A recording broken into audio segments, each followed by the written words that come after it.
বৈষম্য বিরোধী ছাত্র জনতার আন্দোলন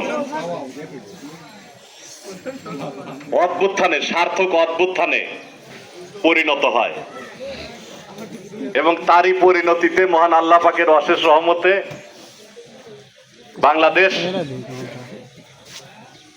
ইতিহাসে উজ্জ্বল দৃষ্টান্ত হিসাবে আবার নতুন স্বাধীনতা লাভ করে। সংগ্রামী সমাবেশ, রাজনৈতিক বক্তব্য দেওয়ার পরিবেশ, আমাদের প্রাণপ্রিয় বাগুটিয়া ইউনিয়ন, আমাদের জন্মভূমি, আমাদের চরবাসীর প্রাণকেন্দ্র,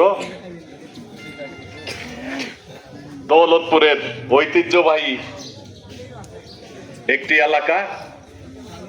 এখানে মূলত আমি ইতিপূর্বে অনেক বক্তব্য দিয়েছি রাজনৈতিক প্রেক্ষাপটে, যদিও কিন্তু আমি আমার চর এলাকায়, আপনারা লক্ষ্য করে থাকবেন,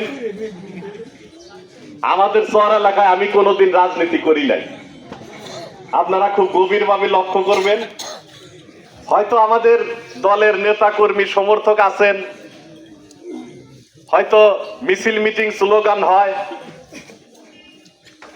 শহীদ জিয়া ওমর হক, বেগম খালেদা জিয়া জিন্দাবাদ, দেশনায়ক তারেক রহমান জিন্দাবাদ, বাংলাদেশ জিন্দাবাদ, বিএনপি জিন্দাবাদ স্লোগান হয়, মিছিলে মুখরিত হয় চর এলাকাবাসী। কিন্তু আমি এখানে কার্যত কোনো রাজনীতি করি না। যতটুক স্বতঃস্ফূর্তভাবে